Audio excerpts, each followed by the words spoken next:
ಅವರೆಲ್ಲ ಶಾಲೆ ಕಲಿತು ಭವಿಷ್ಯ ರೂಪಿಸಿಕೊಳ್ಳಬೇಕಾದ ಮಕ್ಕಳು. ಇದೊಂದು ದಿನ ಅವರು ಶಾಲಾ ಮಕ್ಕಳಂತೆ ಕಾಣದೆ ತೇಟ ಹಳ್ಳಿ ಹೈಕ್ಳಂತೆ ಕಂಗೊಳಿಸ್ತಾ ಇದ್ರು. ಅಕ್ಷರ ಕಲಿಸೋ ಮೈದಾನ ಅಕ್ಷರಶಃ ಅನ್ನದಾನ, ಬದುಕಿನ ಅನಾವರಣವನ್ನೇ ಕಟ್ಟಿಕೊಟ್ಟಿತ್ತು. ಅಷ್ಟಕ್ಕೂ ಅಲ್ಲಿ ಏನು ನಡೆದಿದೆ ಅಂತೀರಾ? ಈ ಸ್ಟೋರಿ ನೋಡಿ. ಹೀಗೆ ನಿತ್ಯ ಶಾಲಾ ಆವರಣದಲ್ಲಿ ಓಡಾಡಿ ಆಟವಾಡುವ ಮಕ್ಕಳು ಪಕ್ಕಾ ಗ್ರಾಮೀಣ ಜನರಂತೆ ಕಂಗೊಳಿಸ್ತಾ ಇರುವ ದೃಶ್ಯ. ಮತ್ತೊಂದು ಕಡೆ ರೈತರು ಬೆಳೆದ ದವಸ ಧಾನ್ಯಗಳನ್ನ ಬೆಳೆದು ಕಳೆ ಕೀಳ್ತಾ ಇರೋದು. ತರಕಾರಿ, ರಾಗಿ, ಜೋಳ, ಭತ್ತ ಹೀಗೆ ಹಲವು ಬಗೆಯ ರೈತರು ಬೆಳೆದ ವಸ್ತುಗಳನ್ನ ಮಾರಾಟ ಮಾಡೋದು, ಈ ಎಲ್ಲ ದೃಶ್ಯ ಕಂಡು ಬಂದಿದ್ದು ಕೊಪ್ಪಳ ಜಿಲ್ಲೆಯ ಕಾರಟಗಿಯ ಶ್ರೀ ಶಾರದಾ ಇಂಟರ್ನ್ಯಾಷನಲ್ ಶಾಲಾ ಆವರಣದಲ್ಲಿಯೇ. ಇದೇನಪ್ಪ, ಶಾಲೆ ಬಿಟ್ಟು ಮಕ್ಕಳು ವ್ಯಾಪಾರಿಗಳಾಗೋದ್ರಾ ಎಂದು ಆಶ್ಚರ್ಯ ಪಡುವ ಅಗತ್ಯವಿಲ್ಲ. ದೇಶಕ್ಕೆ ಅನ್ನ ನೀಡೋ ರೈತ ದಿನಾಚರಣೆ ನಿಮಿತ್ತ ಶಾಲಾ ಮಕ್ಕಳಿಗೆ ಕೃಷಿ ಚಟುವಟಿಕೆಯ ಬಗ್ಗೆ ಜಾಗೃತಿ ಮೂಡಿಸಲು ಶಿಕ್ಷಕರು ಮತ್ತು ಆಡಳಿತ ಮಂಡಳಿಯವರು ಶಾಲಾ ಆವರಣವನ್ನೇ ಜಮೀನಿನಂತೆ ಹದಗೊಳಿಸಿದ್ರು. ಹುಡುಗರು ರೈತರಂತೆ ಪಂಚೆ ಟವಲ್ ಧರಿಸಿದ್ರೆ, ಬಾಲಕಿಯರು ರೇಷ್ಮೆ ಸೀರೆ ತೊಟ್ಟು ಪಾಲಕರ ಕಣ್ಮನ ಸೆಳೆದ್ರು. ಅಷ್ಟೇ ಅಲ್ಲದೆ ತರಕಾರಿ, ಭತ್ತ ನಾಟಿ ಮಾಡಿ ಕೃಷಿ ಚಟುವಟಿಕೆ ಮಾಡುತ್ತಾ ಅನ್ನದಾತರ ಹೊಲಗದ್ದೆಗಳಲ್ಲಿ ಮಾಡೋ ಪರಿಶ್ರಮದ ಬಗ್ಗೆ ತಿಳಿದುಕೊಂಡ್ರು. ಇವತ್ತು ರೈತರ ಒಂದು ಬೆಳೆಯೋದಕ್ಕೆ ಏನೇನು ಅವಲಂಬನೆ ಬೇಕಂತ ಎಂಬ ದೃಷ್ಟಿಯಿಂದ ಇವತ್ತೇನು ಈ ಭಾಗದಲ್ಲಿ ಭತ್ತ ಬೆಳೀತಾ ಇದ್ದಾರೆ, ತೊಗರೆ ಬೆಳೀತಾ ಇದ್ದಾರೆ ಮತ್ತು ಇನ್ನಿತರ ಜೋಳ ಮತ್ತು ಸಸಿಗಳು ಇನ್ನು ಇತರ ಬೆಳೆಗಳನ್ನು ಮಕ್ಕಳ ಮುಖಾಂತರವಾಗಿ ಇವತ್ತು ಮಾಡಿರೋದಕ್ಕೆ ಭಾಳ ಸಂತೋಷ ಆಗ್ತಾಯಿದೆ. ಯಾಕಂದರೆ ಮುಂಬರುವ ದಿನಗಳಲ್ಲಿ ಇವತ್ತು ನಾವು ಅನ್ನ ಕೊಡ್ತಕ್ಕಂಥ ರೈತರು ಇವತ್ತು ರೈತರಿಗೆ ಮಾರ್ಗವನ್ನು ತಿಳಿಸಬೇಕಂತೇಳಿ ಇವತ್ತು ಈ ಒಂದು ಟ್ರಸ್ಟಿನಿಂದ, ಶಾರದಾ ಟ್ರಸ್ಟಿನಿಂದ ಇವತ್ತು ಈ ಸ್ಕೂಲಲ್ಲಿ ಮಕ್ಕಳ ಒಂದು ಪ್ರದರ್ಶನವನ್ನು ಮಾಡಿದ್ದಾರೆ.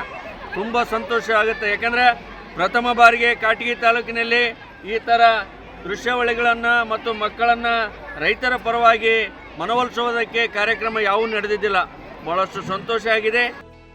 ಕೃಷಿ ಉತ್ಸವದಲ್ಲಿ ವಾರದ ಸಂತೆಯಂತೆ ವಿದ್ಯಾರ್ಥಿಗಳು ವ್ಯವಹಾರ ಜ್ಞಾನ ಪಡೆದ್ರು. ಮತ್ತೊಂದು ಕಡೆ ಹಳ್ಳಿ ಬದುಕನ್ನೇ ಕಣ್ಣಂಚಿನಲ್ಲಿ ಬರುವಂತೆ ಒಂದೊಂದು ದೃಶ್ಯ ಹಳೆ ನೆನಪುಗಳನ್ನ ಮೆಲುಕು ಹಾಕುವಂತಿತ್ತು. ಮಕ್ಕಳ ಕಲರವ ನೋಡಿದ ಪೋಷಕರು ಒಂದು ಕ್ಷಣ ದಂಗಾಗಿ ಹೋಗಿದ್ರು. ಅಷ್ಟೊಂದು ಸುಂದರವಾಗಿ ಮನಮೋಹಕವಾಗಿ ಗ್ರಾಮೀಣ ಜನರ ಜೀವನ ಸಾರುವ ಹಾಗೆ ಶಾಲಾ ಆವರಣ ಬದಲಾಗಿ ಹೋಗಿತ್ತು. ಶಾರದಾ ಶಿಕ್ಷಣ ಸಂಸ್ಥೆ ವಿದ್ಯಾರ್ಥಿಗಳಿಗಾಗಿ ಒಂದಲ್ಲ ಒಂದು ಕಾರ್ಯಕ್ರಮವನ್ನ ಆಯೋಜನೆ ಮಾಡುತ್ತಾ ಮಕ್ಕಳಿಗೆ ಜಾಗೃತಿ ಮೂಡಿಸುವ ಕೆಲಸ ಮಾಡುತ್ತದೆ. 4 ಅಕ್ಷರ ಕಲಿತವರು ಇಂದಿನ ದಿನಮಾನದಲ್ಲಿ ಕೃಷಿ ಕೆಲಸ ಮಾಡೋದಕ್ಕೆ ಹಿಂದೇಟು ಹಾಕ್ತಾರೆ. ಯಾವುದಾದ್ರೂ ಖಾಸಗಿ ಕಂಪನಿಯಲ್ಲಿ ಆದ್ರೂ ನೌಕರಿ ಮಾಡಬೇಕು ಅಂತ ಭೂತಾಯಿಯನ್ನೇ ಮರೆತು ಬಿಡ್ತಾರೆ.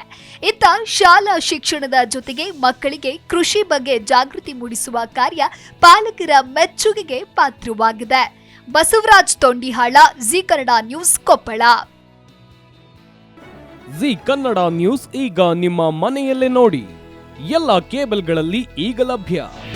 ನಿಮ್ಮ ನೆಚ್ಚಿನ ಜಿ ಕನ್ನಡ ನ್ಯೂಸ್ ಈಗ ಸನ್ ಡೈರೆಕ್ಟ್ ನಲ್ಲಿ number 292, Tata play number 1664, Jio TV number 1334, NXT digital number 30, in cable number 30, city networks 51, U digital number 162, GTPL number 17, Rockline telecommunications number 42, Shri Basaveshwara cable number 168, rural cable network 60, Vinayaka digital 57, Abhishek cable 821, city channel 53, Siddeshwara cable network 57, V4 digital Infotech 628, Surya digital networks 53, Gajanan digital number 836, Malnad infotech private limited number